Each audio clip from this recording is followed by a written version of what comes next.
नमस्कार, आपके साथ मैं हूं जोहम रबा और आप देख रहे हैं यूपी की बात। उत्तर प्रदेश विधानसभा का शीतकालीन सत्र आज से शुरू हुआ, तो वहीं सत्र के दौरान सुरक्षा व्यवस्था के कड़े इंतजाम किए गए। उत्तर प्रदेश एटीएस, लखनऊ पुलिस समेत एसडीआरएफ की टीमों को भी यहां पर लगाया गया। वहीं ट्रैफिक व्यवस्था को लेकर बेहतर रूप देने के लिए सभी बाहर वाहनों को रूट डाइवर्ट किया गया।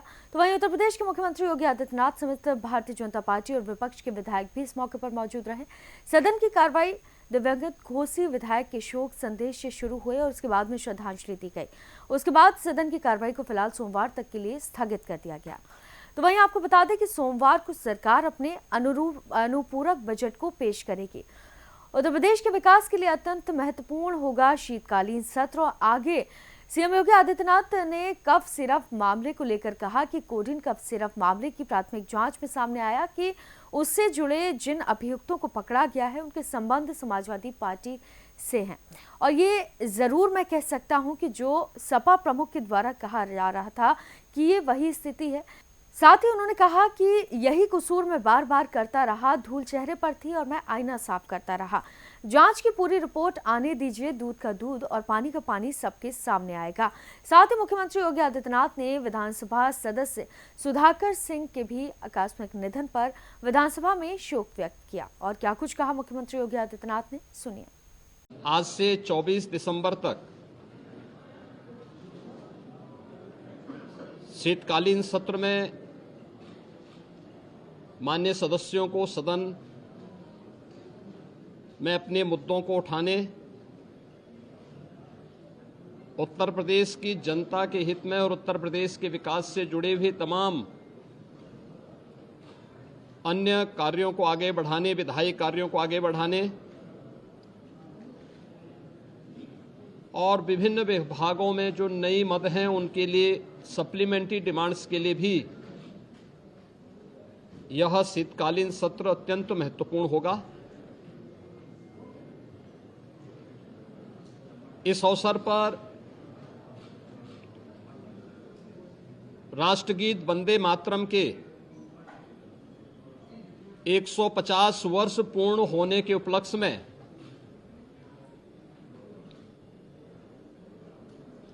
एक महत्वपूर्ण चर्चा और वंदे मातरम गीत के रचयिता के प्रति कृतज्ञता ज्ञापित करने का भी एक अवसर उत्तर प्रदेश विधानमंडल के सामने होगा, क्योंकि उत्तर प्रदेश की स्थापना का दिवस और राष्ट्रगीत के रूप में वंदे मातरम को भारत के संविधान के अनुसार मान्यता प्राप्त होने का नोटिफिकेशन एक ही तिथि इस महत्वपूर्ण इवेंट के लिए है और उत्तर प्रदेश की विधान मंडल में इस पे चर्चा इसलिए अत्यंत महत्वपूर्ण होगी। कल सर्वदलीय बैठक में हम लोगों ने सभी दलीय नेताओं से इस बारे में अनुरोध किया है कि सरकार प्रत्येक मुद्दे पर चर्चा कराने के लिए तैयार है। सरकार विकास से जुड़े हुए मुद्दों पर एक सकारात्मक रुख है और सभी दलों का हमें विधानसभा सत्र को संचालित करने के लिए उनके सहयोग की भी अपेक्षा है। देश का सबसे बड़ा विधानमंडल सुचारू रूप से संचालित हो और ये अब तक लगातार एक सही दिशा में आगे बढ़ा है, क्योंकि लोकतंत्र से जुड़े हुए पवित्र स्थल जब चर्चा पर चर्चा का विषय बनते हैं तो जन विश्वास पर जनप्रतिनिधि खरा उतरता है। हमारी इच्छा थी कि सत्र अधिक दिन चले, लेकिन माननीय जनप्रतिनिधिगण ज्यादातर वर्तमान में मतदाता सूची की जो विशेष पुनरीक्षण की कार्रवाई चल रही है इस कार्यक्रमों में लगे हैं और यह लोकतंत्र की शुचिता, पारदर्शिता और प्रभावी होने के लिए अत्यंत महत्वपूर्ण भी है। तो विभिन्न जनप्रतिनिधियों ने इस संबंध में अनुरोध भी किया था कि आवश्यक विधायी कार्य और सप्लीमेंट्री डिमांड्स के साथ ही कुछ महत्वपूर्ण अन्य कार्यों को लेने के बाद वंदे मातरम पर चर्चा परिचर्चा के उपरांत अगर इसे हमें आगे के कार्य के लिए SIR की इस कार्रवाई को जो भारत निर्वाचन आयोग के मार्गदर्शन में चल रही है इसके लिए समय मिल जाता, तो इसलिए इसे आज से 24 दिसंबर तक विधानमंडल की इस कार्रवाई का हमने सत्र रखा है और मुझे पूरा विश्वास है कि यह सत्र उत्तर प्रदेश विधानमंडल के साथ ही उत्तर प्रदेश के विकास के लिए एक महत्वपूर्ण सत्र साबित होगा। तो वहीं सपा सुप्रीमो अखिलेश यादव ने भी अपने सोशल मीडिया अकाउंट एक्स पर पलटवार करते हुए लिखा कि जब खुद फंस जाओ तो दूसरों पर इल्जाम लगाओ, ये खेल हुआ पुराना, हुक्मरान कोई नई बात बताओ। तो वहीं विधानसभा शीतकालीन सत्र की कार्रवाई में पहुंचे उत्तर प्रदेश के डिप्टी सीएम केशव प्रसाद मौर्य ने कहा कि सदन की कार्रवाई के दौरान विपक्ष जो सवाल करेगा सत्ता पक्ष उसका जवाब देगा। उत्तर प्रदेश विधानसभा में ऐतिहासिक क्षण होगा कि जब वंदे मातरम पर चर्चा होगी। आजादी की लड़ाई पर योगदान पर हो रही सियासत पर केशव प्रसाद मौर्य ने कहा कि अगर हमारा आजादी में योगदान नहीं है तो क्या अखिलेश यादव अंग्रेजों को खदेड़ने के लिए गए थे? और क्या कुछ कहा केशव प्रसाद मौर्य ने, सुनिए। शांत रहो, आईडी नीचे करो। आईडी नीचे करो। हर सवाल का जवाब जूम कर लो, सब लोग कैमरा नीचे करो, जूम करो, कैमरा नीचे करो। सौरभ थोड़ा नीचे करो, कैमरा नीचे करिए। सरकार हर विषय पर मोनोपोल उसके बाद उठाई दे रहा आगे। चुप भाई, जो बिजनेस है आप ठीक है, कैमरे के सामने भैया नीचे करिए थोड़ा सा। जो बिजनेस है वो बिजनेस के साथ हम लोग सदन में आएंगे और जो विपक्ष की ओर से सवाल आएगा उसका हर सवाल का जवाब। सर, वंदे मातरम पर चर्चा होनी है। वंदे मातरम की 185वीं वर्षगांठ के अवसर पर चर्चा होना ये उत्तर प्रदेश के सदन की दृष्टि से ऐतिहासिक फैसला है और इस पर 5 घंटे विधानसभा में और 4 घंटे विधान परिषद में चर्चा के लिए अभी समय निर्धारित है। सर, समाजवादी पार्टी कह रही है कि आप लोगों का आजादी में कोई योगदान ही नहीं है, बीजेपी और आरएसएस के किसी भी। अखिलेश यादव तो अंग्रेजों को खदेड़ने के लिए लड़ रहे थे, बता दीजिए। नीचे कर, आजादी में योगदान हर भारतवासी का है। कैमरा है और किसका कैमरा है? लोगों ने आजादी की लड़ाई यार, आजादी की लड़ाई लड़ने वालों के नाम पर सत्ता केवल भोगते रहे। चुप जाओ रियाज भाई, नहीं हो सकते। आजादी के महानायकों के उत्तराधिकारी वही हैं जो वंदे मातरम, जो जय श्री राम, जो गुलामी की निशानी मिटावे, जो गुलामी की मानसिकता से मुक्ति दिलावे, वही होते। विधानसभा शीतकालीन सत्र के पहले दिन डिप्टी सीएम ब्रजेश पाठक ने कहा कि समाजवादी पार्टी डिरेल हो गई है। समाजवादी पार्टी को वंदे मातरम से दिक्कत है, समाजवादी पार्टी को प्रभु श्री राम सनातन से दिक्कत है। तो वहीं समाजवादी पार्टी को जनता की जानकारी हो चुकी है। और क्या कुछ कहा उन्होंने, आप सुनिए। लाइन आर्डर हमारा पूरे प्रदेश में, पूरे देश में नंबर 1 पर है। माननीय विधायकगण अपने अपने प्रश्नों के सवाल भी सरकार से पूछेंगे। हम पूरी तैयारी के साथ सदन में आए हैं। विपक्ष के सभी सवालों का हम जवाब देंगे और प्रदेश के चतुर्थी विकास की प्रतिबद्धता के साथ विभिन्न विधेयकों को भी पास कराने का काम करेंगे। अनुपूरक बजट भी इसी सत्र में पास होगा।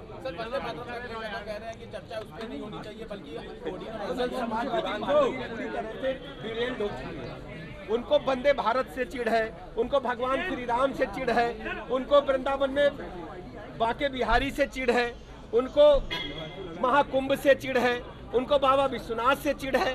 सनातन धर्म को वो फूटी आंख से देखना नहीं चाहते। तुष्टीकरण की राजनीति की हदें समाजवादी पार्टी ने पार कर दी है।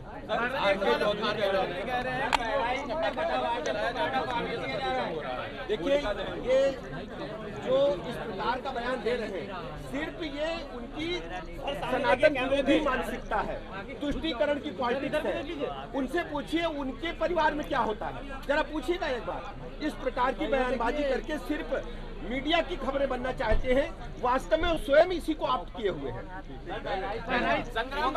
विधानसभा शीतकालीन सत्र के पहले दिन वित्त एवं संसदीय कार्य मंत्री सुरेश खन्ना ने मीडिया से बातचीत करते हुए कहा कि इस बार सदन ऐतिहासिक होगा, वंदे मातरम पर चर्चा होगी। मंत्री सुरेश खन्ना ने कहा कि विपक्ष नेगेटिव राजनीति करता है। हम इस वर्ष पहला अनुपूरक बजट लेकर आ रहे हैं। सत्र छोटा होगा लेकिन प्रभावशाली होगा। पर चर्चा है और अनुपूरक बजट आ रहा है। इतिहास में पहली बार वंदे मातरम पर चर्चा होगी, किस तरह से देख रहे हैं सर? वंदे मातरम हमारे आज़ादी के जो स्वतंत्रता संग्राम सेनानी थे, उनका एक तरीके से आराधना के अनुसार गीत पढ़ा करते थे, बोला करते थे। और हर क्षेत्र में वंदे मातरम बहुत ज्यादा पॉपुलर हुआ, क्योंकि उसमें भारत माता के प्रति सम्मान व्यक्त किया गया। एक तरीके से भारत माता की स्तुति, इसलिए भारत वंदे मातरम पर चर्चा होगी। और रही बात अनुपूरक की, इस वर्ष तो हम पहला अनुपूरक ला रहे हैं और सरकार के जो काम है तो बहुत तेजी के साथ आगे बढ़ रहे हैं, इसलिए अनुपूरक आवश्यक है। सर, सपा कह रही है कि आपका कोई योगदान ही नहीं है राजनीति में सत्ता पक्ष का, और आप लोग वंदे मातरम पर चर्चा की बात करते हैं। सत्ता पक्ष तो हमेशा निगेटिव सोचता है, विपक्ष तो हमेशा निगेटिव सोचता है, तो उनकी बात क्या करें, लेकिन क्या बात करें। इसलिए ये सत्र जो है छोटा सत्र जरूर है, लेकिन बाकायदा हर क्षेत्र में पूरी तरीके से, जो चाहे वो अध्यादेश के प्रतिस्थानी बिल हो या फिर चर्चा हो या अनुपूरक बजट हो, बहुत सार्थक चर्चा ये सत्र होगा, ये मैं विश्वास व्यक्त करता हूँ।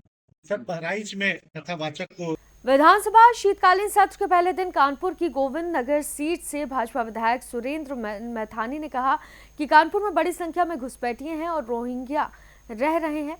हमें शासन से शिकायत की है और कार्रवाई भी तेज हो गई है।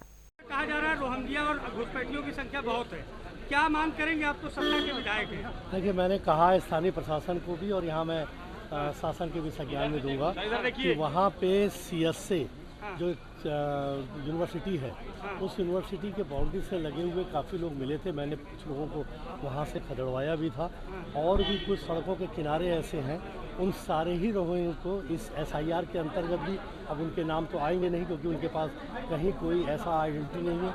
इसके अलावा उनको यहाँ से कानपुर से एक एक रोहिंग्या जाए निकल करके, और किसी का भी नाम मतदाता सूची में ना आए, इसके लिए प्रशासन को मैंने जब बोला है, काफ़ी मेरी पिछले दिनों जब बातचीत हुई थी तो उन्होंने इस पर एक्शन लेना प्रारंभ किया। कितनी संख्या में रोहिंग्या होंगे कानपुर में? हाँ, मुझे लग रहा है कि अभी भी हजारों की संख्या में होंगे जिनको खदेड़ा जाना आवश्यक है। असर दिख रहा है अभियान का असर दिख रहा है, और SIR का भी दिख रहा है, और वो भी छुप छुप करके एक अपनी जगह को बदल रहे हैं। तो वहीं इसके बाद सदन की कार्रवाई को लेकर फिलहाल सोमवार तक के लिए सदन की कार्रवाई स्थगित कर दी गई है। सोमवार को सरकार अपने अनुपूरक बजट को पेश करेगी। फिलहाल आगे क्या कुछ होगा ये देखने वाली बात होगी। इस खबर में सिर्फ इतना ही, बाकी तमाम खबरों पर हम नजर बनाए रखे हुए हैं। आप जुड़े रहिए हमारे साथ और देखते रहिए यूपी की बात।